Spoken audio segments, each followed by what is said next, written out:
당장 내일 먹을 쌀도 없던 가난한 양반집에 본래 날 아침.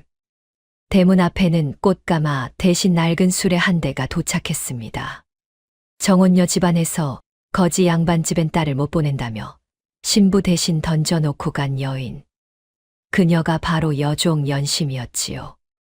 연심이는 눈빛 하나 흔들리지 않고 시어른들 앞에 무릎을 꿇었습니다. 그러고는 비록 천한 몸이나 사람 섬기는 일은 압니다. 이 집에 누가 되지 않도록 힘을 다하겠습니다. 라며 당차게 첫인사를 올렸지요. 이후 감히 천 것이 양반 며느리 행세를 하냐며 권세가에게 무시당해도 그녀는 도리어 고개를 똑바로 들고 당당히 맞섰습니다. 신부는 천했을지언정 그 속내만큼은 그 어떤 양반보다 고결하고 단단했던 여인. 찢어지게 가난한 양반집을 홀로 일으켜 세운 여종, 연심이의 이야기가 지금 시작됩니다. 사연 시작 전 구독과 좋아요 눌러주시면 영상 제작에 큰 힘이 됩니다. 이야기 시작합니다. 옛날 옛적 한양에서 하루길 남짓 떨어진 작은 고을에 이씨 성을 가진 선비 집안이 있었습니다. 한때는 사랑채에 글 읽는 소리가 끊이지 않고 안채에는 비단 치마 자락이 스치던 집이었지요. 허나 이씨 집안의 기운은 오래전에 기울었습니다. 집을 떠받치던 기둥은 습기에 썩어 들었고 마당의 장독대는 반이 넘게 비어 있었으며 사랑채 처마 끝에는 잡초가 뿌리를 내리고 있었습니다. 본래 날 아침이었습니다. 이씨 집안의 외아들 도유는 중치마 고름을 매만지며 대문 밖을 내다보았습니다. 정혼녀를 태운 가마가 올 시각이 지나도록 먼지 이는 길 위에 아무것도 보이지 않았지요. 시어머니는 마당 한쪽에서 손을 모은 채 입술을 달싹이다가 저작거리 쪽에서 삐걱거리는 수레 소리가 들려오자 그만 한숨을 삼켰습니다. 수레는 낡고 작았습니다. 꽃가마는커녕 기름 한 번 치지 않은 바퀴가 길바닥 돌부리에 걸려 덜컹거리며 이씨 집 대문 앞에 멈추었지요. 수레를 끌고 온 하인은 말에서 내리지도 않은 채 두루마리 하나를 마당을 향해 던지듯 내밀었습니다. 우리 아씨를 이런 거지 양반집에 보낼 수는 없소. 대신 이 계집을 보내니 며느리 삼든 종 삼든 알아서들 하시오. 마당에 모인 친척들과 이웃들의 시선이 일제히 그리로 쏠렸지요. 술렁임이 파도처럼 번졌습니다. 누군가는 혀를 찾고 누군가는 소매자락으로 입을 가리며 웃음을 참았습니다. 그때 수레에서 한 여인이 내렸습니다. 비단 한 조가 걸치지 않은 무명 저고리에 옥색 치마였습니다. 얼굴은 희고 눈빛은 고요했으며 걸음걸이에는 흔들림이 없었지요. 여인은 주변의 시선을 모두 느끼면서도 아무것도 듣지 못하는 사람처럼 천천히 마당 안으로 걸어 들어왔습니다. 그리고 이씨 집안 어른들 앞에 단정히 무릎을 꿇고 두 손을 모아 절을 올렸습니다. 비록 천한 몸이나 사람 섬기는 일은 압니다. 이 집에 누가 되지 않도록 힘을 다하겠습니다. 목소리는 낮고 차분했습니다. 울먹임도 분함도 수줍음도 없었지요. 그저 물이 낮은 곳을 향해 흐르듯 자연스러운 목소리였습니다. 마당이 한순간 조용해졌습니다. 도유는 그 모습을 말없이 내려다보았습니다. 이 여인이 누구인지, 어느 집 종이었는지, 나이가 몇인지 아무것도 알지 못했습니다. 다만 한 가지만은 분명히 알 수 있었지요. 오늘 이 마당에서 가장 의연한 사람은 혼례복을 입은 자신이 아니라 무명 치마를 입고 절을 올리는 저 여인이라는 것을. 그 여인의 이름은 연심이었습니다. 혼례는 치렀으나 잔치는 없었습니다. 친척들은 하나둘 뒷말을 흘리며 대문을 나섰고 이웃들은 고개를 저으며 흩어졌지요. 마당에는 누군가 던지고 간 두루마리 하나와 꺼져가는 촛불 하나만이 남았습니다. 밤이 깊었습니다. 도유는 신방 안에서 등을 벽에 기댄 채 창호지 너머 어둠을 바라보고 있었습니다. 술도 없었고 덕담을 건네는 사람도 없었으며 화촉도 변변치 않았지요. 방 안에는 오래된 먹 냄새와 습기 냄새가 뒤섞여 있었습니다. 연심이 조심스럽게 문을 열고 들어서자 도윤은 고개를 돌리지 않은 채 낮고 단호한 목소리로 말했습니다. 나는 그대를 아내로 맞은 적 없소. 방 안의 공기가 굳었습니다. 연심은 잠시 그 말을 가만히 받아들이듯 서 있다가 문지방 안쪽에 단정히 앉으며 고개를 숙였습니다. 아내라 부르지 않으셔도 됩니다. 다만 이 집에 밥 짓는 손 하나가 더 생겼다. 여기십시오. 도윤은 그제야 연심을 돌아보았습니다. 여인은 흐트러짐 없이 앉아 있었지요. 수치심도 원망도 두려움도 보이지 않았습니다. 도윤은 무언가 말을 보태려다 입을 다물었습니다. 어떤 말도 저 여인 앞에서는 제 무게를 잃을 것 같았습니다. 도윤이 다시 벽을 향해 돌아눕자 연심은 가져온 보퉁이를 조용히 풀었습니다. 갈아입을 옷 한 벌, 빗 하나, 그리고 작은 천, 조각 몇 개가 전부였지요. 연심은 보퉁이를 구석에 밀어두고 방 안을 천천히 살폈습니다.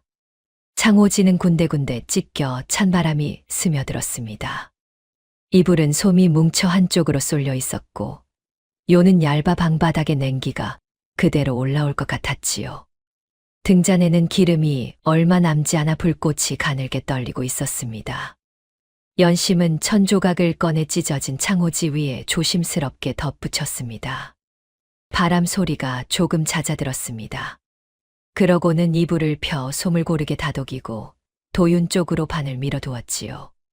도윤은 그 기척을 느꼈지만 아무 말도 하지 않았습니다. 등잔불이 꺼지기 직전 연심은 방 안을 마지막으로 둘러보았습니다. 이 집이 자신보다 더 많이 버림받았다는 사실이 그제야 온전히 느껴졌지요. 사람보다 먼저 무너진 집, 체면보다 먼저 꺼진 불, 원망보다 먼저 차가워진 방바닥. 연심은 낮게 숨을 내쉬었습니다. 가엾다는 마음이 드는 것은 도윤을 향한 것인지, 이 집을 향한 것인지, 혹은 여기까지 흘러온 자신을 향한 것인지 알 수 없었습니다. 다만 한 가지는 분명했습니다. 이 집에는 누군가의 손길이 필요했고, 지금 이 방 안에서 그 손을 가진 사람은 연심뿐이었지요. 등잔불이 조용히 꺼졌습니다. 새벽 첫 닭이 울기도 전에 연심은 눈을 떴습니다. 몸을 일으켜 부엌으로 향했습니다. 아직 어둠이 거치지 않은 마당을 가로질러 부엌문을 열었을 때 코끝에 닿는 것은 밥 냄새가 아니라 오래된 재 냄새와 눅눅한 나무 냄새였습니다. 연심은 아궁이 앞에 쪼그려 앉아 재를 헤집었습니다. 불씨 하나 남아있지 않았지요. 쌀독 뚜껑을 열었습니다. 바닥이 보였습니다. 손을 집어넣어 긁어보았으나 손가락 끝에 닿는 것은 독의 거친 흙 냄새뿐이었습니다. 옆에 작은 독도, 그 옆에 더 작은 독도 마찬가지였지요. 솥을 들여다보았더니 밑바닥에 검게 눌어붙은 것이 켜켜이 쌓여 있었습니다. 언제 마지막으로 밥을 지었는지 짐작조차 되지 않는 소치였습니다. 연심은 잠시 그 자리에 가만히 앉아 있었습니다. 부엌을 나와 마당 구석을 살폈습니다. 담벼락 아래냉이 몇 포기가 돋아 있었고 장독대 사이 틈새 쓴박이 잎이 서너 장 올라와 있었지요. 연심은 치마를 걷어 올리고 그것들을 조심스럽게 캐냈습니다. 우물에서 물을 길어 솥을 닦았습니다. 검게 눌어붙은 것이 쉬이 떨어지지 않아 마당 모래를 한 줌 집어 솥 안을 문질렀지요. 손이 시렸으나 멈추지 않았습니다. 냉이와 쓴바귀를 다듬어 솥에 넣고 물을 부었습니다. 광 안에서 나무 부스러기와 마른 소리풀 끌어모아 불을 피웠지요. 불꽃이 일어나는데 한참이 걸렸습니다. 연기가 눈을 찔렀으나 연심은 눈을 가늘게 뜨고 입으로 불어가며 기어이 불을 살려냈습니다. 죽이 끓기 시작하자 구수한 냄새가 피어올랐습니다. 시어머니가 부엌문 앞에 나타난 것은 그때였습니다. 마른 체구에 눈가에 그늘이 짙은 어른이었지요. 시어머니는 부엌 안을 들여다보다가 아궁이의 불과 솥 위로 오르는 김을 보고는 그만 발걸음을 멈추었습니다. 한참이 지나 연심이 죽 그릇을 두 손으로 받쳐들어 올리자 시어머니는 떨리는 손으로 그릇을 받아들었습니다. 눈시울이 붉어졌지요. 연심은 고개를 숙이며 말했습니다. 밥 짓는 일에 귀천이 있겠습니까? 시어머니는 대답하지 못했습니다. 다만 그릇을 가슴께로 끌어안듯 잡은 채 고개를 돌렸습니다. 어깨가 가늘게 떨렸지요. 연심은 못 본 척 다시 아궁이 앞으로 돌아앉았습니다. 불꽃이 타닥타닥 소리를 내며 솥 아래를 달구었습니다. 사흘이 지났습니다. 이씨 집안에 연심이 들어온 것은 이미 고을 안에 소문이 파다하게 퍼져 있었습니다. 정혼녀 집안이 가난한 양반집에 여종을 들여보냈다는 이야기, 도윤이 제대로 된 신부도 맞이하지 못했다는 이야기가 장터에서 우물가에서 오가는 사람들의 입에 오르내렸지요. 그 소문이 채 가라앉기도 전에 정혼녀의 오라비 최문식이 이씨 집을 찾아왔습니다. 최문식은 고을에서 행세께나 하는 집안의 자제였습니다. 넓은 어깨에 비단 도포를 걸치고 허리에는 옥으로 만든 폐물을 늘어뜨린 채 말을 타고 대문 앞에 나타났지요. 하인두를 거느리고 마당으로 들어선 최문식은 마루에 앉아 배를 고르던 연심을 발견하고는 비웃음을 입가에 올렸습니다. 너 같은 천것이 감히 양반집 며느리 행세를 하느냐? 마당에 있던 시어머니가 굳은 얼굴로 입술을 깨물었습니다. 도윤은 사랑채 문 앞에 서서 주먹을 쥐었지요. 연심은 천천히 마루에서 일어났습니다. 천한 몸이라 하셨습니까? 목소리는 높지 않았습니다. 그러나 마당의 공기가 달라졌지요. 연심은 최문식을 똑바로 바라보았습니다. 눈빛에 두려움이 없었습니다. 예, 저는 천한 몸입니다. 종의 자식으로 태어났으니 그것은 제가 고를 수 있는 일이 아니었습니다. 허나 이것만은 압니다. 저는 남의 곡식을 훔친 적 없고 남의 딸을 팔아채면을 세운 적도 없습니다. 최문식의 얼굴에서 웃음이 사라졌습니다. 그리고 한 가지 더 합니다. 천하다 손가락질하는 입이 정작 제 발로 이 집 마당을 밟고 서 있습니다. 볼일이 있으시다면 말씀하십시오. 볼일이 없으시다면 이 집 문지방은 나가는 곳도 있습니다. 최문식은 입술을 달싹였으나 아무 말도 나오지 않았습니다. 하인들이 눈치를 보며 시선을 내리깔았지요. 한참이 지나 최문식은 도포 자락을 거칠게 털며 돌아섰습니다. 말에 오르면서도 최문식은 연심을 향해 눈을 한 번 흘겼습니다. 그러나 그 눈빛 안에는 방금 전의 여유가 없었지요. 대신 다른 무언가가 들어서 있었습니다. 장터에서 이미 소문이 돌고 있었습니다. 저 여종이 배를 잘 짜고 손재주가 남다르다는 것을.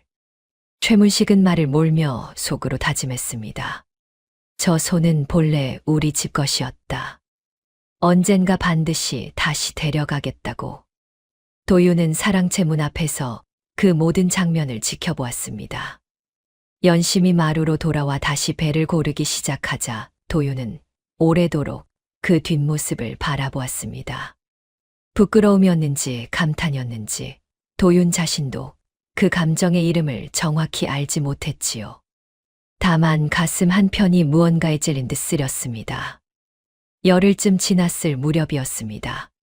연심은 땔감을 찾다가 집 뒤편 광문을 열었습니다. 오랫동안 잠가 두었던 것인지 문고리에 녹이 슬어 있었고 안에는 먼지가 손가락 마디만큼 쌓여 있었지요. 광 안을 살피던 연심의 눈이 한 곳에 머물렀습니다. 집단과 깨진 독 사이에 낡은 배틀 하나가 기대어 서 있었습니다.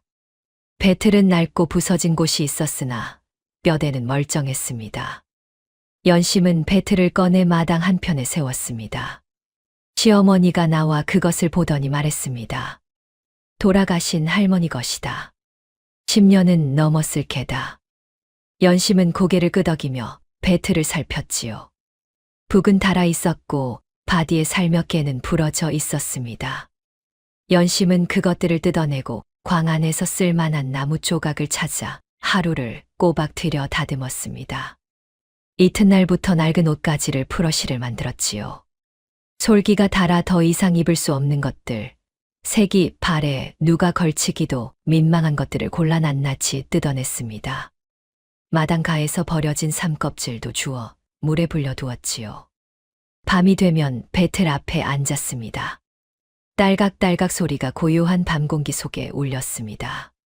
첫날 짠 것은 볼품이 없었지요. 시실과 날실이 고르지 않아 천이 울퉁불퉁했고 한쪽으로 틀어져 반듯하지 않았습니다. 연심은 그것을 다시 풀었습니다. 다음 날 밤 다시 앉았습니다. 또 풀었습니다. 사흘째 밤이 되어서야 조금 고른 천이 나오기 시작했지요. 딸각딸각. 사랑채에서 도유는 그 소리를 들었습니다. 책을 펼쳐놓고 있었으나 글자가 눈에 들어오지 않았지요. 배틀 소리는 끊이지 않았습니다. 자정이 넘어도 첫 딸기 울 무렵에도 그 소리는 멈추지 않았습니다. 도유는 천장을 바라보며 누운 채 그 소리를 들었습니다. 저 여인이 밤을 새워 배를 짜는 동안 자신은 덮지도 않은 책 앞에 앉아 있다는 사실이 가시처럼 마음 안쪽을 찌르는 느낌이었지요. 시어머니는 안방에서 그 소리를 들으며 눈을 감았습니다. 오래전 이 집의 배틀 소리가 그치지 않던 시절이 있었지요. 할머니가, 그 할머니의 어머니가 이 배틀 앞에 앉았던 시절이었습니다.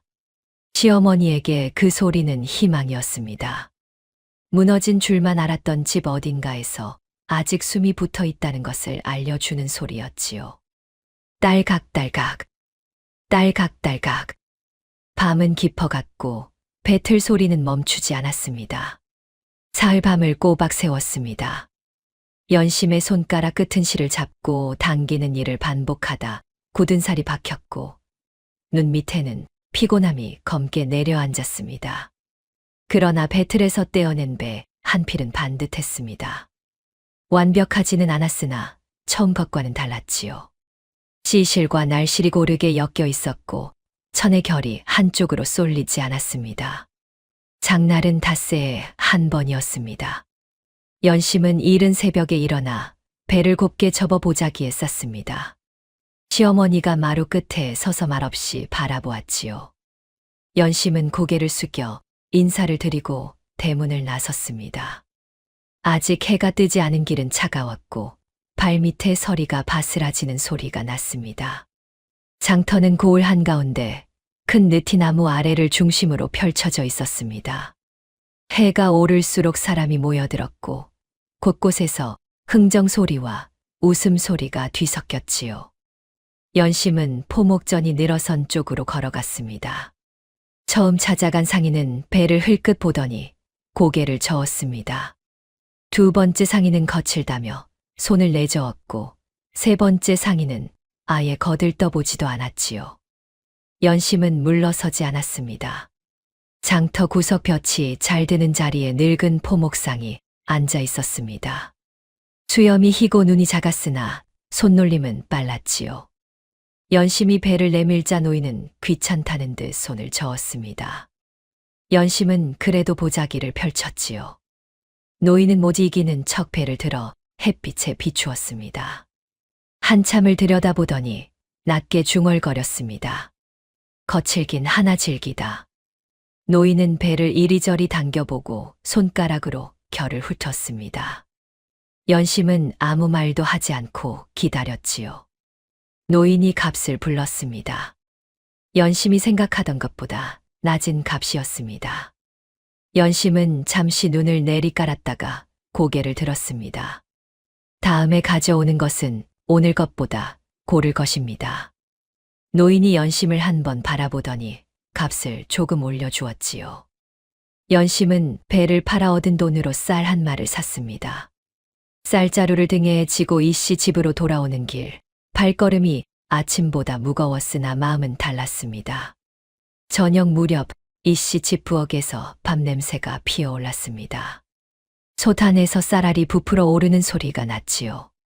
시아버지가 사랑채 문을 열고 나왔습니다. 오랜 병으로 등이 굽은 어른이었습니다. 부엌 쪽에서 올라오는 흰김을 바라보던 시아버지의 눈가가 촉촉해졌습니다. 우리 집에서 다시 흰김이 오르는구나. 낮고 떨리는 목소리였습니다. 연심은 부뚜막 앞에서 그 말을 들으며 아궁이 불을 바라보았습니다. 타닥타닥 불꽃이 튀었지요. 그 불빛이 연심의 얼굴을 환하게 물들였습니다. 도유는 마루 기둥에 기댄 채 부엌에서 피어오르는 김을 바라보았습니다. 저 쌀 한 마리 어떻게 이 집에 들어왔는지, 그것이 어떤 손과 어떤 밤의 값인지 도유는 알고 있었습니다. 아는 것이 오히려 무거웠지요. 도유는 말없이 사랑채로 돌아가 문을 닫았습니다. 책상 앞에 앉았으나 이번에도 책은 펼치지 않았습니다. 두 번째 장날이었습니다. 이번에는 배 한 필에 3배 반 필을 더 가지고 나섰습니다. 밤마다 배틀 앞에 앉은 덕에 손놀림이 지난번보다 빨라졌고 천의 결도 한결 고르게 잡혔지요. 늙은 포목상은 이번에는 배를 햇빛에 비춰보지도 않고 값을 먼저 불렀습니다. 지난번보다 나은 값이었지요. 연심은 고개를 숙여 인사를 드리고 쌀을 사러 갔습니다. 쌀자루를 어깨에 메고 장터를 빠져나오는 길이었습니다. 길 한편 느티나무 아래에 여인 하나가 아이를 안고 주저앉아 있었습니다. 여인의 어깨가 들썩였고 품 안에 아이는 눈을 감은 채 가쁜 숨을 몰아쉬고 있었지요.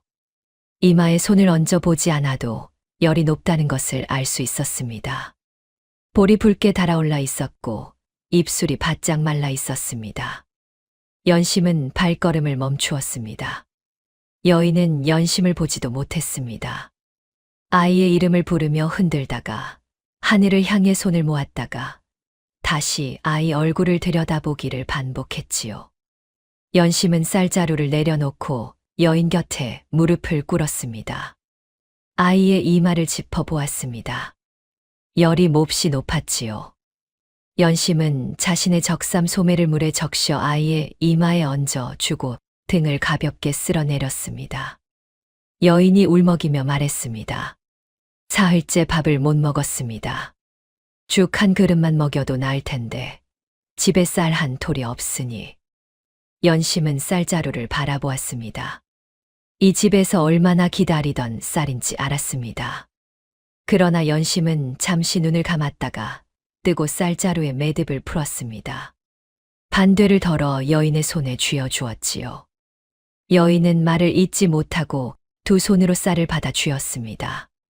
아이가 그때 흐릿하게 눈을 떴지요. 열에 들떠 초점이 잡히지 않는 눈이었으나 연심을 향해 있었습니다.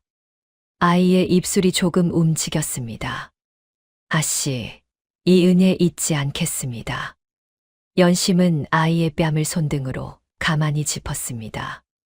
배고픈 이에게 밥 주는 일은 사람의 도리다. 은혜라 하지 말거라.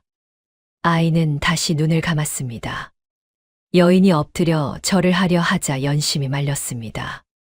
그때 여인이 연심의 소매자락을 살며시 잡았습니다. 목소리가 낮아졌지요. 저는 전에 최 씨 집안 친모로 일했습니다.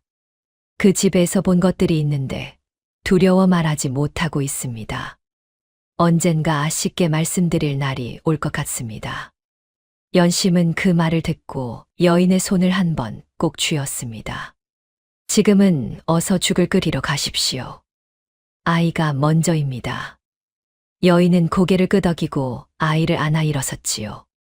집으로 돌아오는 길, 쌀자루는 가벼워졌습니다. 그러나 연심의 발걸음은 가벼웠습니다. 마음속 깊은 곳에서 무언가 옳은 일을 했다는 고요한 느낌이 자리를 잡고 있었지요. 연심은 여인이 한 말도 흘려듣지 않았습니다. 최 씨 집안, 그리고 두려워 말하지 못한다는 것. 그 말이 마음 한편에 단단히 새겨졌습니다. 봄이 깊어지면서 이 씨 집안이 조금씩 숨을 되찾기 시작했습니다. 부엌에서 밥냄새가 나는 날이 늘었고 마당에 잡초가 뽑혔으며 사랑채 처마 끝에서 자라던 잡풀도 연심의 손에 제거되었습니다. 찢어진 창호지가 새 종이로 바뀌었고 녹슨 문고리에 기름이 젖었지요. 눈에 띄는 변화는 아니었습니다. 그러나 그 집을 자주 지나치는 사람이라면 느낄 수 있는 변화였습니다. 마을 사람들의 시선은 달라지지 않았습니다. 우물가에서 안악들이 수군거렸습니다. 이씨 집 며느리가 종이라더라. 원래 정운녀는 거절하고 여종을 들여보냈다지. 어떤 이들은 연심이 지나가면 말을 멈추고 시선을 보냈고, 어떤 이들은 대놓고 수군거림을 멈추지 않았지요. 장터에서도 마찬가지였습니다. 포목전 옆 북밥집 여인이 연심을 보며 옆 사람에게 속삭였습니다. 저게 이씨 집 여종 며느리래. 참 딱하기도 하지.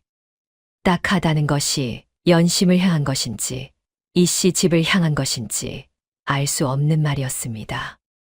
도유는 그 소문들을 알고 있었습니다. 어느 저녁 도유는 마루에 앉아 있다가 장터에서 돌아오는 연심을 맞이했습니다. 연심의 얼굴에는 아무 기색이 없었지요. 도유는 한참 망설이다가 말을 꺼냈습니다. 그대가 나 때문에 이런 수모를 당하는 것이요. 내가 변변치 못한 탓이요. 연심은 보자기를 내려놓으며 도윤을 바라보았습니다. 잠시 생각하는 듯한 눈빛이었지요. 수모는 입으로 받는 것이 아니라 마음으로 받는 것입니다. 저는 아직 마음을 다치지 않았습니다. 도윤은 그 말의 무게를 가늠하듯 잠시 말이 없었습니다. 연심이 덧붙였습니다. 서방님께서 변변치 못하다 하셨습니까? 그 말은 거두십시오. 이 집이 어려운 것은 서방님의 잘못이 아닙니다. 다만 아직 때를 만나지 못한 것뿐이지요. 도윤은 처음으로 연심을 똑바로 바라보았습니다. 그때까지 도윤에게 연심은 이 집에 들어온 낯선 여인이었습니다. 아내라 부르기도 종이라 부르기도 어정쩡한 존재였지요. 그러나 이 순간 도윤은 처음으로 연심이 어떤 사람인지를 보았습니다. 수모 앞에서 무너지지 않는 사람, 자신의 처지를 한탄하지 않는 사람, 그리고 상대의 자책을 가만히 걷어내줄 줄 아는 사람. 부끄러움과 존경이 도윤의 가슴 안에서 함께 자라기 시작했습니다.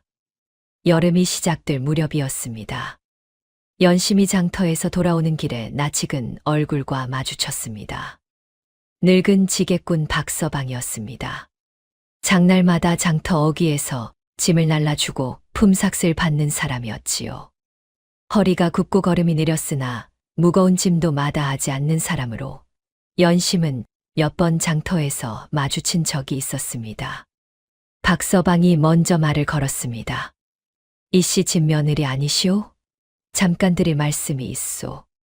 박서방은 주위를 한번 살피고는 목소리를 낮추었습니다. 고을 북쪽 산자락에 버려진 뽕밭이 있는데 주인이 빚을 갚지 못하고 떠나면서 땅을 내놓았다는 이야기였습니다. 값이 허랬고 뽕나무 뿌리는 아직 살아있으니 손만 잘 보면 쓸 수 있다는 말도 덧붙였지요. 그런데 박서방이 목소리를 더 낮추며 말을 이었습니다.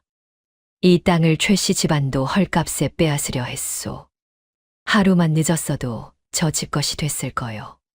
최씨 집안이 이 고을 땅을 얼마나 집어삼켰는지 나는 최씨 집에서 10년 넘게 일하다 쫓겨난 몸이라 두 눈으로 다 봤소. 빼앗긴 이들의 문서도 돈을 갚은 날짜도 내 손으로 기록해 두었지요. 연심이 귀를 기울이자 박서방이 한마디를 더 했습니다. 그리고 한 가지 더. 고을에 암행어사가 내려온다는 소문이 돕니다. 장날 민심을 살피러 나온다고 하더이다. 내가 직접 최씨 집안 비리를 적은 기록문도 준비해 두었소. 언젠가는 쓸 날이 올 것이오. 연심은 그 말을 마음 한편에 단단히 새겼습니다. 최씨 집안 이야기도, 기록문 이야기도, 그리고 암행어사 소문도. 집으로 돌아온 연심은 밤새 생각했습니다. 손에 쥔 돈을 헤아려 보았지요.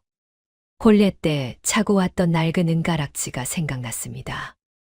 연심의 어머니가 세상을 뜨면서 남겨준 유일한 것이었지요. 연심은 그것을 손바닥에 올려놓고 한참을 바라보았습니다. 이튿날 아침 연심은 가락지를 팔았습니다. 그 돈과 그동안 모아둔 것을 합쳐 뽕반 문서에 도장을 찍었지요. 집으로 돌아와 시어머니께 말씀을 드렸습니다. 시어머니가 놀라 손을 저었습니다. 그 가락지는 내 어미가 준 것이 아니냐. 연심은 고개를 숙였습니다. 오늘 먹을 쌀도 귀하지만 내년을 먹일 땅은 더 귀합니다. 어머니도 그리 생각하셨을 것입니다. 도유는 그 이야기를 나중에 시어머니께 전해 들었습니다. 사랑채에 앉아 창밖을 바라보며 한동안 말이 없었지요. 저 여인이 어머니에게 받은 마지막 유물을 팔아 이 집의 내년을 샀다는 사실이 가슴 어딘가를 무겁게 눌렀습니다. 고마움인지 미안함인지 그 둘이 뒤섞인 감정이 쉬이 가라앉지 않았습니다. 가을이 되었습니다. 뽕밭에는 연심의 손길이 닿기 시작했습니다. 죽어가던 뽕나무 가지를 쳐내고 뿌리 주변에 자풀을 뽑고 거름을 넣었지요. 혼자 하기에는 벅찬 일이었습니다. 연심은 낮에는 밭을 일구고 저녁에는 부엌일을 했으며 밤에는 배틀 앞에 앉았습니다. 몸이 무거운 날도 있었고 손이 굳어 잘 펴지지 않는 날도 있었지요. 그래도 연심은 쉬지 않았습니다. 도유는 그 모습을 날마다 보았습니다. 어느 날 저녁 연심이 사랑채에 들어와 도윤의 책상을 닦기 시작했습니다. 먹물이 굳어 얼룩진 벼루를 걷어내고 새 물을 부어 갈아두었지요. 도윤은 멍하니 그것을 지켜보았습니다. 연심이 나가려 하자 도윤이 말했습니다. 나는 이미 끝난 사람이라오. 목소리에 자조가 가득했습니다. 연심은 문 앞에서 발걸음을 멈추었지요. 돌아서지 않은 채 조용히 말했습니다. 끝난 사람이라면 부끄러움도 없을 것입니다. 부끄러워하신다는 것은 아직 뜻이 남아있다는 뜻입니다. 도유는 그 말을 듣고 한동안 움직이지 않았습니다. 연심이 방을 나간 뒤에도 그 자리에 앉아 있었지요. 갈아둔 먹이 벼루 안에서 고요히 출렁였습니다. 도유는 손을 뻗어붓을 들었습니다. 그리고 오랫동안 덮어두었던 책을 폈습니다. 그날 밤 사랑채에서 처음으로 글 읽는 소리가 흘러나왔습니다. 시어머니는 안방에서 그 소리를 들었습니다. 눈을 감고 한참 있다가 소매자락으로 눈가를 눌렀지요. 도윤이 처음 글을 배우던 시절 밤마다 들리던 그 소리였습니다. 이후 두 사람은 밤마다 각자의 자리에서 각자의 일을 했습니다. 연심은 배를 짜고 도윤은 글을 읽었지요. 말을 나누는 일은 드물었으나 두 사람 모두 상대가 깨어있다는 것을 알았습니다. 딸각딸각 배틀 소리와 낮게 읍조리는 글 읽는 소리가 어둠 속에서 서로의 곁에 있었습니다. 어느 날 밤 도윤이 사랑채 문을 열었습니다. 마당 건너 광 앞에 연심이 등불 하나를 켜놓고 배틀 앞에 앉아 있었지요. 등이 고닫습니다. 피곤할 텐데도 어깨가 처지지 않았습니다. 도윤은 문 앞에 서서 그 뒷모습을 한동안 바라보았습니다. 처음에는 저 여인이 이 집의 짐이 되지 않기를 바랐습니다. 그 다음에는 저 여인이 이 집을 버티게 해주기를 바랐지요. 지금 이 순간 도윤은 저 여인 곁에 자신이 있어야 한다는 것을 처음으로 느꼈습니다. 그 감정이 무엇인지 아직 이름 붙이지 못했으나 부끄러움과는 전혀 다른 무언가라는 것만은 알 수 있었지요. 도윤은 조용히 문을 닫았습니다. 늦가을 어느 새벽이었습니다. 연심은 잠결에 이상한 냄새를 맡았습니다. 차갑고 날카로운 냄새였지요. 벌떡 일어나 뽕밭으로 달려갔습니다. 발이 땅에 닿는 느낌이 달랐습니다. 흙이 딱딱하게 굳어 있었고 풀잎마다 하얀 서리가 내려앉아 있었지요. 뽕밭에 들어서자 그 냄새가 더 짙어졌습니다. 뽕잎이 죽어 있었습니다. 서리를 맞은 뽕잎은 검게 타들어가듯 말라 있었습니다. 절반이 넘었지요. 연심은 한 그루씩 살폈습니다. 뿌리가 깊은 것들은 살아 있었으나 어린 가지 쪽은 대부분 망가져 있었습니다. 올가을 내내 공들인 것들이었지요. 거름을 넣고 자풀을 뽑고 가지를 다듬던 손길이 낱낱이 떠올랐습니다. 연심은 죽은 뽕잎 앞에 천천히 주저앉았습니다. 아무도 없었습니다. 새벽 빛이 채 오르지 않아 뽕밭은 어둑했고 바람 한 점 없었지요.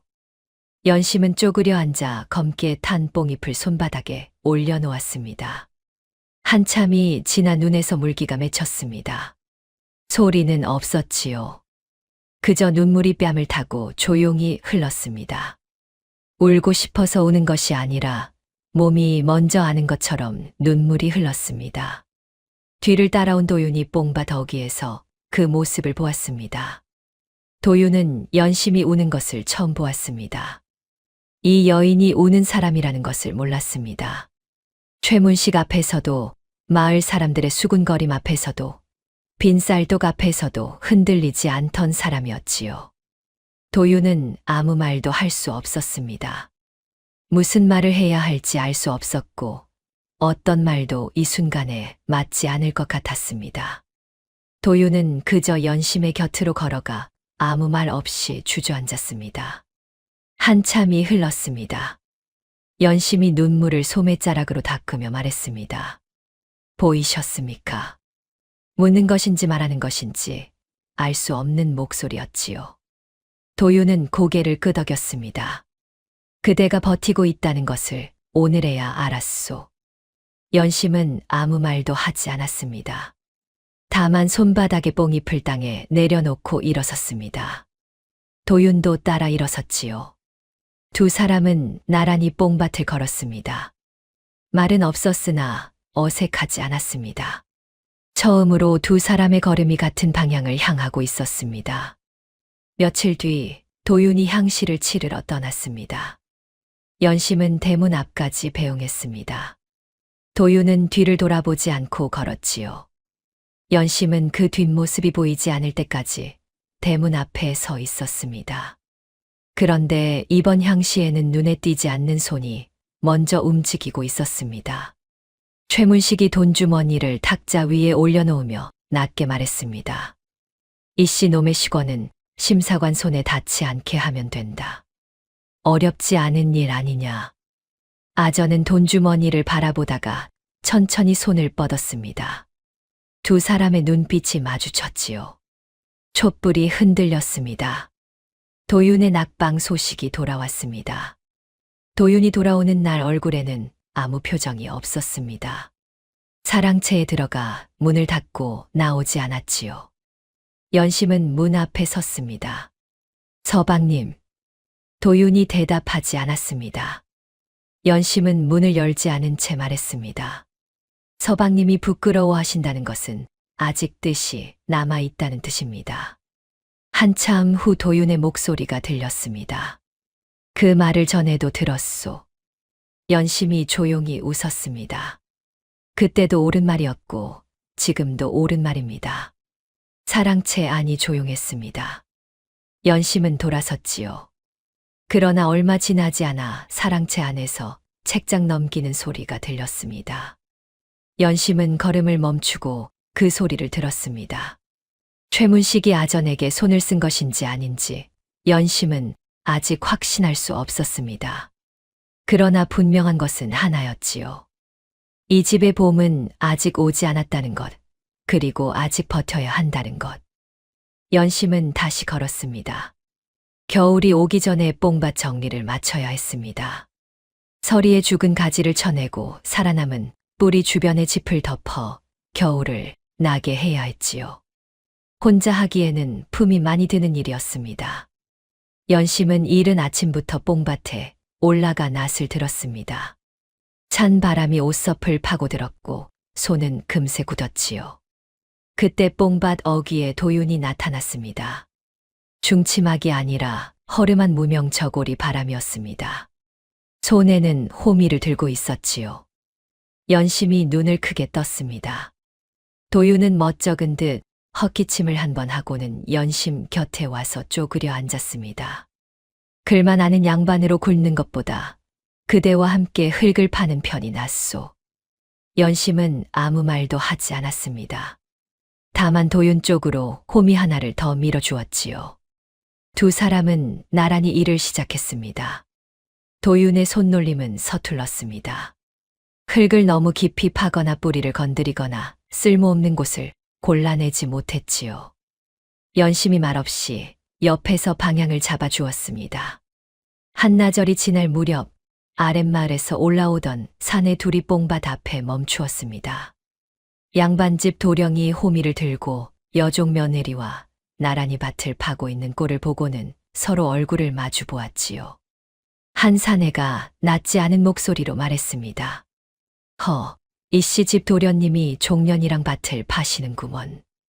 다른 사내가 킬킬거렸습니다. 저러다 과거는 언제 보려나. 도윤이 몸을 일으켰습니다. 그 입을 삼가시오. 목소리가 낮았습니다. 그러나 단단했지요. 사내들이 멈칫했습니다. 도윤이 말을 이었습니다. 이 집에서 가장 귀한 이는 저 사람이오. 함부로 입에 올리지 마시오. 사내들은 서로 눈치를 보다가 발걸음을 옮겼습니다. 연심은 그 말을 들었습니다. 호미를 쥔 손이 잠시 멈추었지요. 도윤이 돌아와 다시 쪼그려 앉으며 아무 말도 하지 않았습니다. 연심도 아무 말도 하지 않았습니다. 그러나 연심의 가슴 안에서 무언가가 처음으로 흔들렸습니다. 지금껏 이 집에서 버텨온 것은 이 집 식구들을 위해서라고 생각해 왔었지요. 그런데 지금 이 순간 저 사람을 위해서라는 마음이 처음으로 올라왔습니다. 연심은 그 마음을 붙잡으려 하지 않았습니다. 그저 다시 호미를 움직였지요. 해가 뉘엿뉘엿 넘어갈 무렵 뽕밭 정리가 마무리되었습니다. 도윤의 손에 물집이 잡혔고 연심의 손등에는 낫에 긁혀 피가 얇게 맺혀 있었지요. 도윤이 그것을 보고 연심의 손을 잡으려다 멈칫했습니다. 연심은 손을 소매자락으로 닦으며 말했습니다. 괜찮습니다. 도윤은 자신의 손바닥을 내려다보았습니다. 글씨를 쓰던 손에 처음으로 흙이 박혔습니다. 이 손이 양반집을 먹여 살리고 있구려. 연심이 고개를 저었습니다. 이 집은 함께 살고자 하는 마음으로 사는 것입니다. 손이 아니라 마음이 먹여 살리는 것이지요. 도윤은 그 말을 듣고 한동안 뽕밭을 바라보았습니다. 두 사람은 밭 언덕에 나란히 앉아 저물어가는 하늘을 바라보았지요. 말은 없었으나 그날 뽕밭에서 나란히 흙을 판 시간이 어떤 말보다 더 많은 것을 전했습니다. 봄이 오고 뽕나무의 새잎이 돋기 시작했습니다. 연심의 배가 장터에서 조금씩 이름을 얻어가고 있었습니다. 늙은 포목상이 연심의 배를 받기 시작한 뒤로 다른 상인 하나가 더 붙었고 바느질감을 찾는 과부 댁에서도 연심의 배를 지목해서 사갔지요. 연심은 밤마다 배틀 앞에 앉는 시간을 늘렸습니다. 그리고 마을 여인 둘에게 배 짜는 법을 가르치기 시작했습니다. 혼자 짜는 것보다 여럿이 짜는 것이 낫습니다. 여인들은 처음에는 서툴렀지만 손이 빨랐습니다. 딸각딸각 소리가 이씨 집 마당에서 두 곳, 세 곳으로 늘어났지요. 그러던 어느 날 늙은 포목상이 연심을 따로 불렀습니다. 노인은 주위를 살피며 목소리를 낮추었습니다. 최씨 집안에서 사람이 왔다 갔소. 저 여종의 배를 받지 말라. 받았다가는 우리 집과 거래를 끊을 줄 알라고 하더이다. 연심의 얼굴이 굳었습니다. 노인이 말을 이었지요. 나는 굴하지 않겠소. 허나 다른 상인들은 어찌 될지 모르겠소. 최씨 집안 눈치를 보는 자들이 적지 않으니. 연심은 고개를 숙였습니다. 알려주셔서 감사합니다. 장터를 걸어 나오면서 연심은 생각을 정리했습니다. 최문식이 이미 움직이고 있었습니다. 빈 문서를 들고 오기 전에 먼저 연심의 손발을 묶으려는 것이었지요. 배를 팔지 못하면 돈을 모을 수 없고 돈이 없으면 어떤 요구도 막을 수 없습니다. 최문식은 그것을 알고 있었습니다. 그러나 연심도 알고 있었습니다. 혼자 짜면 막을 수 있어도 여럿이 짜면 막을 수 없다는 것을. 이튿날부터 연심은 배 짜는 법을 가르치는 여인을 셋으로 늘렸습니다. 이씨 집 마당뿐 아니라 마을 안쪽 과부댁 마당에도 배틀이 하나 더 섰지요. 연심의 배를 받아주는 상인이 한 명 줄어들자 연심은 장터 끝자락에 자리를 깔고 직접 팔기 시작했습니다. 최문식이 압박을 넣을수록 연심의 배는 더 넓게 퍼졌습니다. 마을 여인들이 수군거렸습니다. 이씨 집 며느리가 배 짜는 법을 가르쳐 준다더라. 저 여종 며느리가 우리 살림을 도와준다. 수군거림의 빛깔이 달라지기 시작했습니다. 최문식은 그 소식을 들었습니다. 얼굴이 굳었지요. 포목상 하나를 압박하면 될 줄 알았는데 이미 손이 여러 수 퍼진 뒤였습니다. 최문식은 이를 갈았습니다. 저 여종의 재주를 빼앗으려 했더니 오히려 고을로 흘려보내고 있었지요. 이렇게 되면 빈문서를 더 이상 늦출 수 없었습니다. 뽕잎이 한창 푸를 무렵이었습니다. 이씨 집 대문 앞에 말 한 필이 멈추었습니다. 말 위에서 내려선 사람은 최문식이었습니다. 지난번과 마찬가지로 비단 도포에 옥패물을 차고 있었지요. 그러나 이번에는 하인 둘이 아니라 넷을 거느리고 왔습니다. 하인 한 명이 두루마리 하나를 들고 있었지요. 최문식은 마당으로 들어서며 주위를 천천히 훑어보았습니다. 지난번과 달라진 것들이 눈에 띄었습니다. 마당이 깔끔했고 처마 끝이 손질되어 있었으며 장독대에 독이 채워져 있었지요. 마당 한켠에는 배틀 하나가 서 있었습니다. 최문식의 눈이 가늘어졌습니다. 도윤이 사랑채에서 나왔고 연심이 안채 쪽에서 걸어 나왔습니다. 최문식은 도윤을 향해 두루마리를 내밀었습니다. 오래전 빌린 돈을 갚을 때가 지났소. 100냥이요. 도윤이 두루마리를 펼쳤습니다. 이씨 집안의 도장이 찍혀 있었고 100냥을 빌렸다는 내용이 적혀 있었지요. 도윤의 얼굴이 굳었습니다. 이 빚은 이미 갚은 것이요. 부친께서 10년 전에 갚으셨소. 최문식이 웃었습니다. 갚으셨다는 증서가 있소. 문서에는 받은 기록만 있소이다. 증서가 없었습니다. 최문식은 그것을 알고 있었습니다. 오래전부터 이 순간을 준비해 온 것처럼 능숙하게 문서를 펼쳐 보이며 말을 이었지요. 그런데 이번에는 빚 이야기를 꺼내고 나서 곧바로 연심에게로 시선을 돌렸습니다. 비웃음이 입가에 걸렸지요. 내 손이 제법 돈이 된다더구나. 연심이 최문식을 바라보았습니다. 최문식이 천천히 걸어와 연심 앞에 섰습니다. 장터에서 배를 팔고 마을 안악들에게 배 짜는 법을 가르치고. 대단하구나. 목소리는 부드러웠으나 눈빛은 그렇지 않았지요. 그 손은 본래 우리 집 것이었으니 다시 데려가야겠다. 사흘 안에 100냥을 가져오지 않으면 이 집 재산으로 대신하겠소. 도윤이 주먹을 쥐었습니다. 시어머니가 안채 문 앞에 나와 굳은 얼굴로 서 있었지요. 연심은 최문식을 바라보았습니다. 눈빛이 흔들리지 않았습니다. 최문식이 가장 두려워하는 것이 바로 그 눈빛이라는 것을 그는 알지 못했지요. 최문식이 돌아가고 마당에 침묵이 내려앉았습니다. 도윤이 문서를 손에 쥔 채 말했습니다. 관아에 가겠소. 이것은 분명 위조된 것이요. 연심이 조용히 말했습니다. 최 씨 집안이 이미 아전에게 손을 써 두었을 것입니다. 관아에 가셔도 받아주지 않을 것이지요. 도윤의 얼굴이 더욱 굳었습니다. 연심의 말이 맞다는 것을 도윤도 알고 있었습니다. 저녁 바람이 뽕밭 쪽에서 불어왔습니다. 이제 막 잎을 틔운 뽕나무 가지가 흔들렸습니다. 연심은 그것을 바라보며 천천히 생각을 모았습니다. 아직 사흘이 있었습니다. 그날 밤 이씨 집안에는 잠드는 사람이 없었습니다. 시어머니는 안방에서 뒤척이다 새벽에 일어나 마루에 앉았습니다. 도윤은 사랑채에서 촛불을 켜놓고 문서를 들여다보았지요. 연심은 부엌에 홀로 앉아 빈 쌀독을 바라보았습니다. 쌀독은 비어있지 않았습니다. 그러나 연심의 눈에는 처음 이 집에 왔던 날 밤 바닥을 드러냈던 그 쌀독이 겹쳐 보였지요.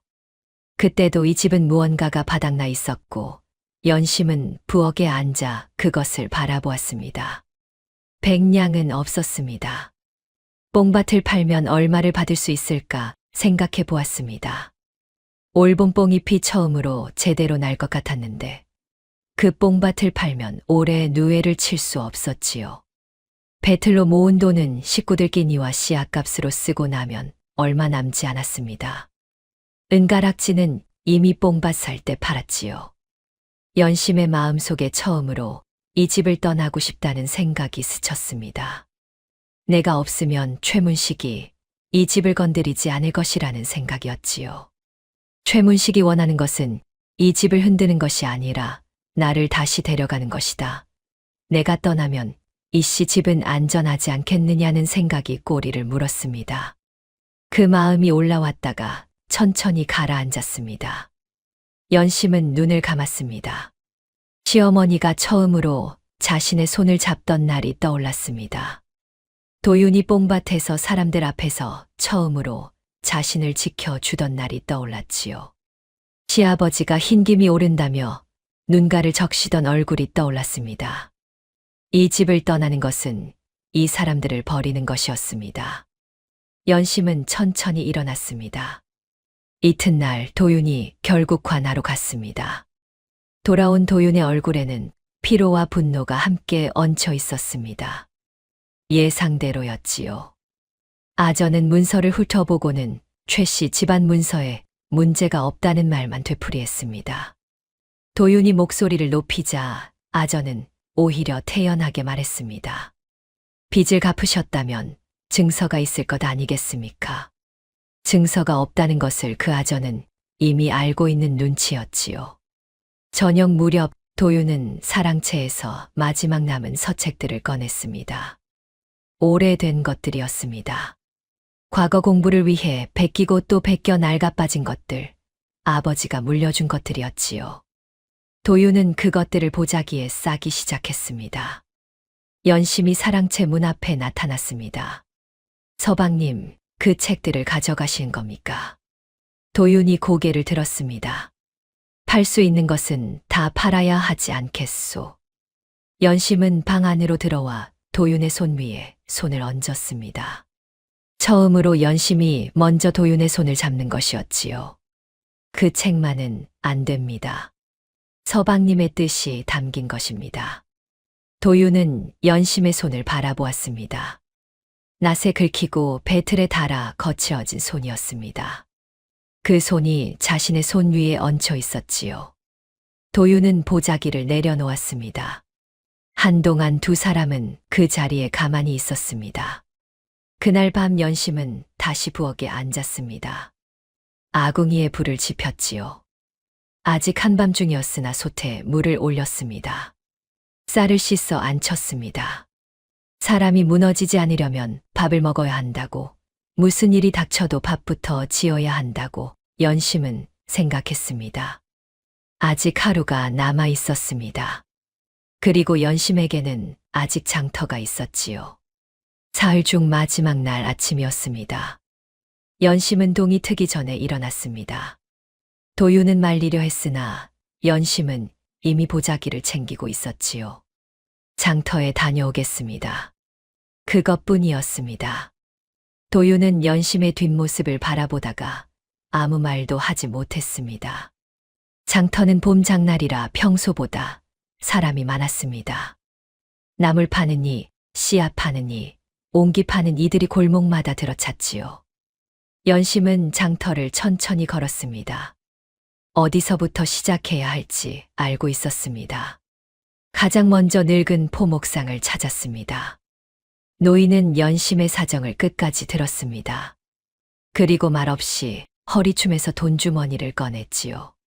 최씨 집안이 나쁜 짓을 한 것은 어제 오늘 일이 아니오. 내 오래전에 한 번은 이런 날이 올 것이라 생각했소. 박서방도 나타났습니다. 나물 파는 할머니도 바느질감을 맡겼던 과부도 하나둘 모였지요. 연심에게 배 짜는 법을 배운 마을 여인들도 소식을 듣고 달려왔습니다. 그러나 모인 돈을 헤아려 보니 100냥의 턱없이 모자랐습니다. 연심은 고개를 숙였습니다. 고마운 마음과 함께 막막함이 밀려왔지요. 사람들이 내어준 마음이 귀했으나 최문식이 요구하는 100냥에는 한참 못 미쳤습니다. 그때 국밥집 여인이 숨을 헐떡이며 뛰어왔습니다. 품 안에 아이의 손을 잡고 그 뒤로 낯선 여인 하나를 데리고 있었지요. 연심은 그 낯선 여인을 바라보았습니다. 어디서 본 듯한 얼굴이었습니다. 아이가 먼저 말했습니다. 아씨, 어머니가 드릴 말씀이 있다 합니다. 국밥집 여인이 그 낯선 여인의 등을 가볍게 밀었습니다. 여인은 두 손을 모은 채 고개를 숙이고 서 있었지요. 연심이 기억했습니다. 지난 가을 느티나무 아래 열에 들뜬 아이를 안고 울던 그 여인이었습니다. 쌀반되를 받아 든 손이 소매자락을 잡으며 최씨 집안 이야기를 꺼내던 그 여인이었지요. 여인이 떨리는 목소리로 입을 열었습니다. 저는 전에 최씨 집안 친모였습니다. 주인 어른이 돌아가신 뒤 빈문서가 바꿔치기 되는 것을 제 눈으로 보았습니다. 최씨 도련님이 서재에서 문서함을 뒤지던 날 밤이었지요. 저는 복도에서 그것을 보았으나 두려워 말하지 못했습니다. 쫓겨날까 두려웠고 최씨 집안의 힘이 무서웠습니다. 여인의 목소리가 잠시 끊겼습니다. 아이가 어머니의 손을 꼭 쥐었지요. 여인이 다시 말을 이었습니다. 아씨께 은혜를 입고도 모른 척 살았습니다. 반대의 쌀을 받은 날부터 마음에 빚이 있었지요. 아이가 살아난 것도 제가 지금 밥을 먹고 사는 것도 그날 아씨가 걸음을 멈춰 주셨기 때문입니다. 이제는 말하겠습니다. 두렵지만 말하겠습니다. 장터가 조용해졌습니다. 모인 사람들이 모두 그 여인을 바라보고 있었지요. 연심은 여인 앞에 무릎을 꿇었습니다. 고맙습니다. 그것뿐이었습니다. 여인의 눈에서 눈물이 흘렀습니다. 아이가 어머니를 안았지요. 모인 돈은 여전히 100냥에 모자랐습니다. 그러나 이제 결정적인 증언이 생겼습니다. 연심은 고개를 들어 장터 어귀를 바라보았습니다. 며칠 전부터 눈에 띄던 평민 차림의 사내가 오늘도 그곳에 서 있었지요. 장터 어귀에서 아무것도 사지 않고 아무것도 팔지 않으면서 이쪽을 바라보는 사내였습니다. 눈빛이 예사롭지 않았지요. 박서방이 연심의 곁으로 다가왔습니다. 낮게 말했습니다. 저분이요. 내가 며칠 전 직접 찾아가 최씨 집안 비리를 고했소. 기록문도 드렸지요. 장날 민심을 살피러 나오신다는 소문이 돌기에 오늘이 그날인 것 같소이다. 연심은 그 사내와 눈이 마주쳤습니다. 사내는 시선을 거두지 않았지요. 못 본 척도 가까이 오지도 않았습니다. 그저 장터 어귀에 서서 이쪽의 모든 것을 듣고 보고 있었습니다. 연심은 그 눈빛에서 무언가를 읽었지요. 아직 때가 되지 않았다는 것, 그러나 때가 멀지 않았다는 것을. 연심은 모인 사람들을 향해 고개를 깊이 숙였습니다. 고맙습니다. 이 마음만으로도 충분합니다. 국밥집 여인이 연심의 손을 꼭 쥐었습니다. 아씨, 포기하지 마십시오. 연심은 고개를 끄덕였습니다. 마음이 무거웠으나 발걸음은 흔들리지 않았지요. 이씨 집 대문이 보일 무렵 연심은 발걸음을 가다듬었습니다. 아직 하루가 채 지나지 않았습니다. 그리고 내일 최문식이 들이닥칠 때 이 집 식구들이 흔들리지 않도록 자신이 먼저 서 있어야 한다는 것을 연심은 알고 있었습니다. 이튿날 아침 최문식은 약속한 사흘이 다 차기도 전에 들이닥쳤습니다. 하인 6을 거느리고 대문을 발로 차듯이 열고 들어섰지요. 손에는 붓과 먹, 그리고 표를 붙일 종이 쪽지들을 들고 있었습니다. 하인들은 마당으로 들어서자마자 장독대 쪽으로, 광 쪽으로 흩어졌습니다. 연심은 안채 마루에 서 있었습니다. 최문식이 연심을 보고 비웃음을 올렸습니다. 아직 있었구나. 도망이라도 갔나 싶었더니 하인 하나가 장독 하나의 종이 쪽지를 붙이려 하자 연심이 마루에서 내려섰습니다. 천천히 하인 앞에 가서 섰지요. 하인은 멈칫했습니다. 최문식이 목소리를 높였습니다. 비키지 못하느냐? 천한 것이 아직도 며느리 행세냐? 연심은 비키지 않았습니다. 그 천한 손이 이 집 밥을 지었고 그 천한 발이 이 집밭을 일구었으며 그 천한 등이 이 집의 겨울을 버텼습니다. 목소리는 낮고 단단했습니다. 마당이 조용해졌지요. 연심은 최문식을 똑바로 바라보며 말을 이었습니다. 저는 이미 이 집의 일부입니다. 저 하나만 떼어 가실 수는 없습니다. 최문식의 얼굴이 굳었습니다. 하인들이 눈치를 살피며 멈추었지요. 그때 안채 문이 열렸습니다. 시어머니가 나왔습니다. 굽은 허리를 곧게 펴려는 듯 어깨를 당기며 연심의 곁에 섰지요. 뒤이어 사랑채 문이 열렸습니다. 도윤이 나왔습니다. 그리고 대청마루 쪽에서 지팡이를 짚은 시아버지가 느린 걸음으로 나왔습니다. 네 사람이 마당에 나란히 섰습니다. 최문식은 그 모습을 보며 코웃음을 쳤습니다. 한 집안 식구가 다 나왔구나. 그래봐야 문서 앞에서는 소용없는 일이다. 도윤이 입을 열었습니다. 그 문서는 위조된 것이오. 최문식이 웃었습니다. 증서가 없으면 위조라 할 수 없소이다. 팽팽한 침묵이 마당을 가득 채웠습니다.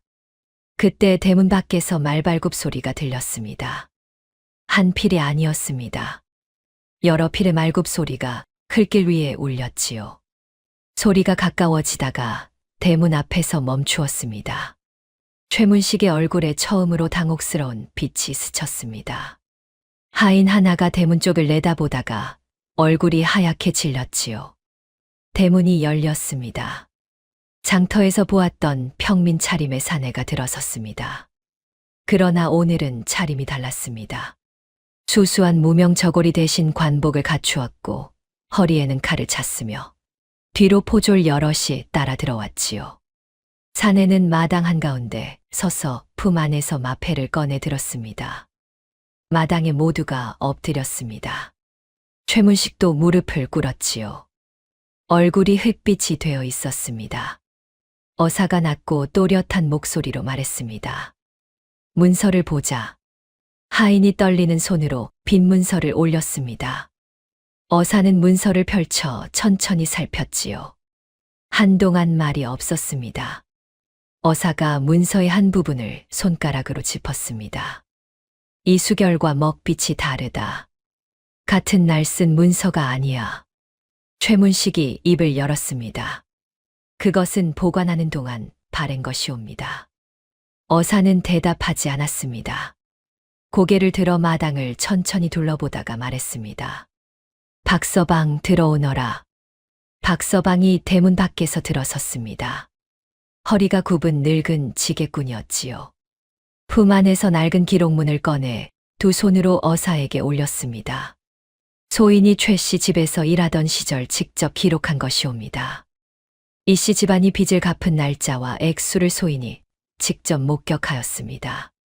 그때 마당 안으로 또 한 사람이 들어왔습니다. 친모 여인이었습니다. 아이의 손을 잡고 떨리는 걸음으로 마당에 들어서더니 어사 앞에 무릎을 꿇었지요. 소인이 아를 말씀이 있습니다. 여인의 목소리는 떨렸으나 끊이지 않았습니다. 소인은 전에 최 씨 집안 친모였습니다. 주인 어른이 돌아가신 뒤 밤중에 최 씨 도련님이 서재에서 문서함을 뒤지는 것을 보았습니다.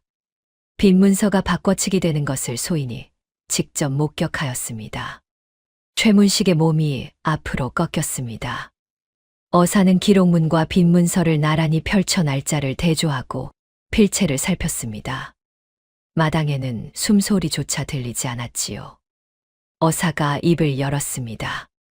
이씨 집안의 빚은 10년 전에 이미 갚아졌다. 이 빈문서는 위조된 것이다. 그리고 한마디를 더했습니다. 최씨 집안은 같은 수법으로 여러 가난한 집의 밭과 딸을 빼앗아 왔다. 지난 향시에서 이씨 도윤의 식원을 빼돌리도록 아전에게 손을 쓴 것도 밝혀졌다. 도윤이 숨을 멈추었습니다. 포졸들이 앞으로 나서자 최문식이 뒤로 물러났습니다. 그러나 물러날 곳이 없었지요. 포졸들이 최문식의 두 팔을 잡아 포박했습니다. 최문식은 연심을 향해 눈을 부릅떴습니다.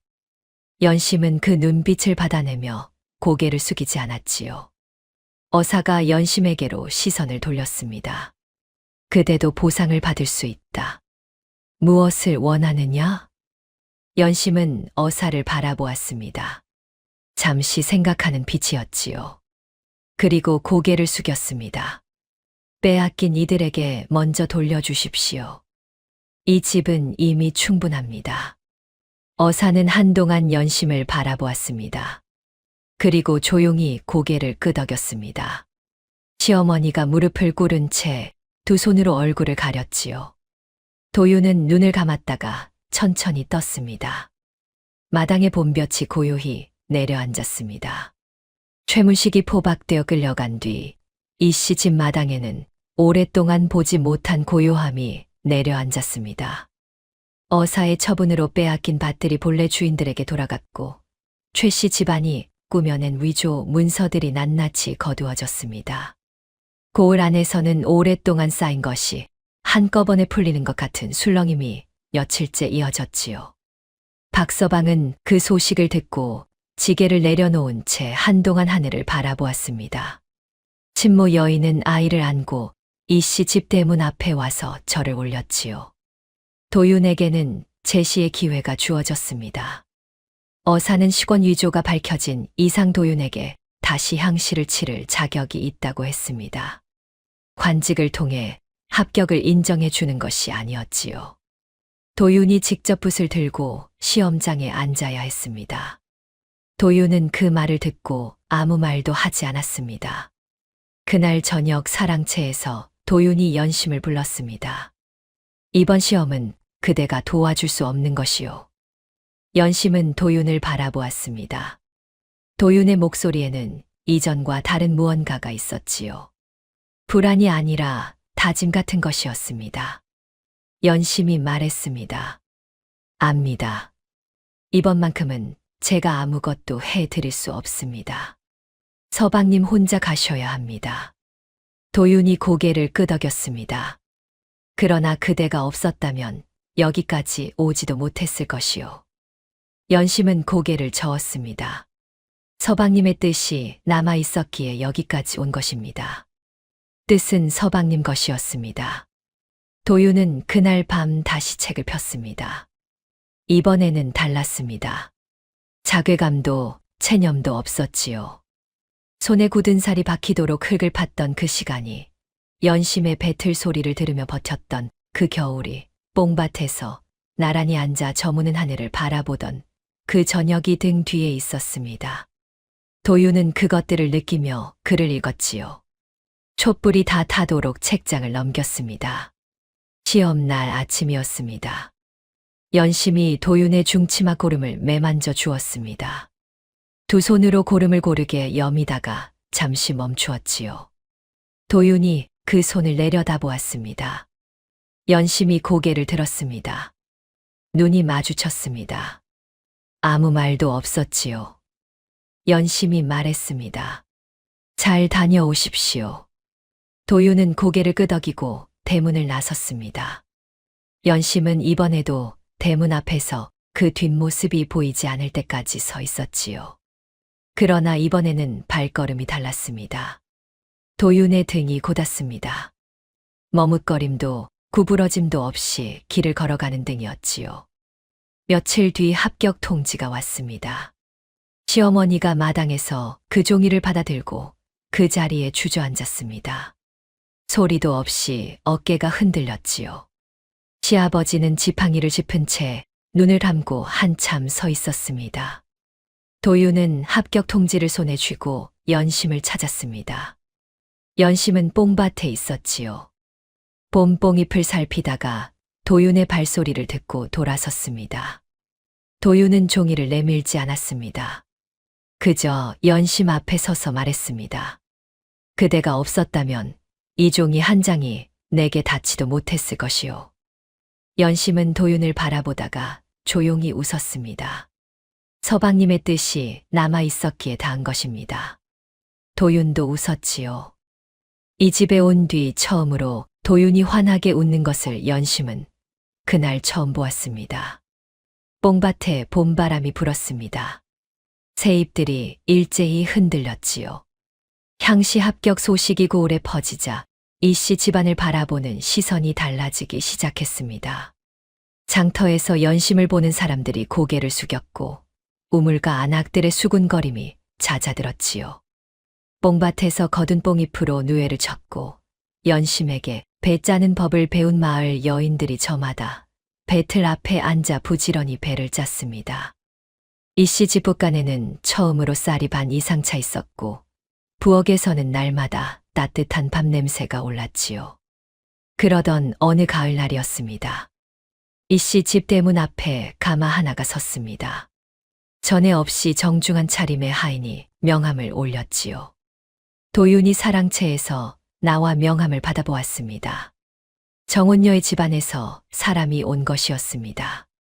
최문식이 포박된 뒤 집안 어른이 바뀌었다는 소문이 돌더니 결국 이씨 집 문을 두드린 것이었지요. 하인이 허리를 깊이 숙이며 말했습니다. 우리 아씨께서 도령님과의 혼인을 다시 논의하고 싶다는 뜻을 전하러 왔습니다. 지난날의 일은 깊이 사죄드리며 이번에는 예를 갖추어 혼담을 올리고 싶다 하옵니다. 마당에 시어머니도 나와 있었습니다. 연심은 안채 쪽에서 그 모습을 보았지요. 자리를 피하려 했습니다. 그러나 도윤이 먼저 말했습니다. 연심 낭자, 여기 있어 주시오. 연심이 멈추었습니다. 도윤은 하인을 향해 돌아섰습니다. 목소리는 낮고 단호했지요. 돌아가서 전하시오. 내 아내는 이미 이 집에 있소. 여종이었든 무엇이었든 이 집 며느리는 연심뿐이오. 처음 이 집에 와서 빈 쌀독을 보고도 떠나지 않은 사람, 밤을 새워 배를 짜고 뽕밭을 일군 사람, 이 집 식구들과 겨울을 함께 버틴 사람이요. 그런 사람을 두고 다른 혼담을 논할 생각은 없소. 하인은 아무 말도 하지 못했습니다. 가마를 돌려 이씨 집 대문을 나갔지요. 마당에 가을 햇볕이 고요히 내려앉았습니다. 시어머니가 연심에게 걸어왔습니다. 연심의 손을 두 손으로 잡았지요. 오래된 손이었습니다. 뼈가 앙상하고 살갗이 얇은 손이었으나 잡는 힘은 단단했습니다. 내가 온 것은 수치가 아니라 복이었다. 연심은 입술을 꽉 깨물었습니다. 눈물이 올라오는 것을 참았지요. 그래도 눈가가 붉어졌습니다. 시어머니가 그 얼굴을 들여다보며 말했습니다. 울어도 된다. 연심은 고개를 저었습니다. 그러나 결국 시어머니의 손을 마주 잡은 채 눈물을 흘렸습니다. 도윤이 연심과 시어머니 곁으로 왔습니다. 세 사람이 마당에 나란히 서 있었지요. 뽕밭 쪽에서 바람이 불어와 마당의 낙엽을 가볍게 흔들었습니다. 아무 말도 필요하지 않은 시간이었지요. 도윤이 대과에 급제했습니다. 소식이 이씨 집에 닿던 날 아침, 연심은 뽕밭에서 일하고 있었습니다. 시어머니가 뛰어오다시피 밭 언덕까지 올라와 소리쳤지요. 연심은 낫을 내려놓고 시어머니를 맞이했습니다. 두 사람은 밭 언덕에 서서 한동안 말없이 손을 잡고 있었습니다. 도윤이 한양에서 돌아오던 날, 고을 어귀에서부터 사람들이 모여들었습니다. 도윤이 말에서 내린 뒤 가장 먼저 찾은 것은 관아도, 고을 어른들도 아니었습니다. 연심의 손을 잡고 처음 배를 팔던 장터로 갔습니다. 느티나무 아래였지요. 봄날 연심이 낡은 배를 들고 처음 서던 그 자리였습니다. 장터 사람들이 모였습니다. 늙은 포목상이 지팡이를 짚고 나왔습니다. 국밥집 여인이 앞치마를 두르고 나왔지요. 나물 파는 할머니도, 바느질감을 맡기던 과부도, 지게꾼 박서방도 나왔습니다. 그리고 그 가운데 14~15살은 되어 보이는 소년 하나가 서 있었습니다. 얼굴에 혈색이 돌았고 눈빛이 맑았지요. 그 아이였습니다. 지난 가을 열에 들떠 느티나무 아래 쓰러져 있던 그 아이였지요. 청년은 연심 앞에 무릎을 꿇었습니다. 눈에 물기가 맺혀 있었습니다. 아쉽게 받은 반대의 쌀이 제 목숨을 살렸습니다. 덕분에 이제 글을 배우고 있습니다. 연심은 아이의 어깨를 잡아 일으켰습니다. 그 쌀은 내가 준 것이 아니라 하늘이 내게 먼저 맡겨둔 것이다. 내가 살아준 것이 내게도 복이었다. 아이가 고개를 들었습니다. 맑은 눈이었지요. 친모 여인도 아이의 손을 잡고 나와 있었습니다. 연심과 눈이 마주치자 여인이 고개를 숙였습니다. 연심이 여인 앞에 걸어가 손을 잡았지요. 용기를 내어 주셨습니다.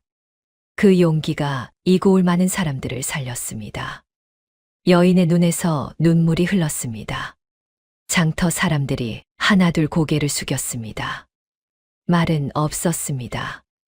그러나 그 고갯짓 안에 오랫동안 쌓인 것들이 담겨 있었지요. 연심을 향한 수근거림이 있던 자리에 이제 고요한 존경이 들어서 있었습니다. 박서방이 연심에게 다가와 허리를 숙였습니다. 아씨 덕에 이 고울 많은 사람들이 빼앗긴 것을 되찾았습니다. 소인도 이제 편히 눈을 감을 수 있겠습니다. 연심은 박서방의 손을 두 손으로 잡았습니다. 어르신의 기록문이 없었다면 아무것도 할 수 없었습니다. 공은 어르신께 있습니다. 도윤이 연심의 곁에 서서 말했습니다. 그대는 사람을 섬긴 것이 아니라 무너진 집안의 혼을 다시 세웠소. 연심은 고개를 저었습니다. 저는 그저 밥을 지었습니다. 배를 짰습니다. 밭을 일구었습니다. 그것뿐이었습니다. 도윤이 말했습니다. 그것이 전부였소. 그리고 그것으로 충분했소. 이씨 집으로 돌아오는 저녁길, 노을이 붉었습니다. 시어머니가 대문 앞에 나와 기다리고 있었습니다. 도윤과 연심이 나란히 대문 안으로 들어서자 시어머니가 연심의 손을 잡으며 말했습니다. 내가 처음 이 집에 오던 날, 이 마당에서 내가 한 말이 아직도 귀에 남는다. 연심이 물었습니다. 무슨 말씀이옵니까? 시어머니가 웃었습니다. 비록 천한 몸이나 사람 섬기는 일은 안다고 했지. 그 말이 이 집을 살렸다. 마당에 저녁 어스름이 내려앉았습니다.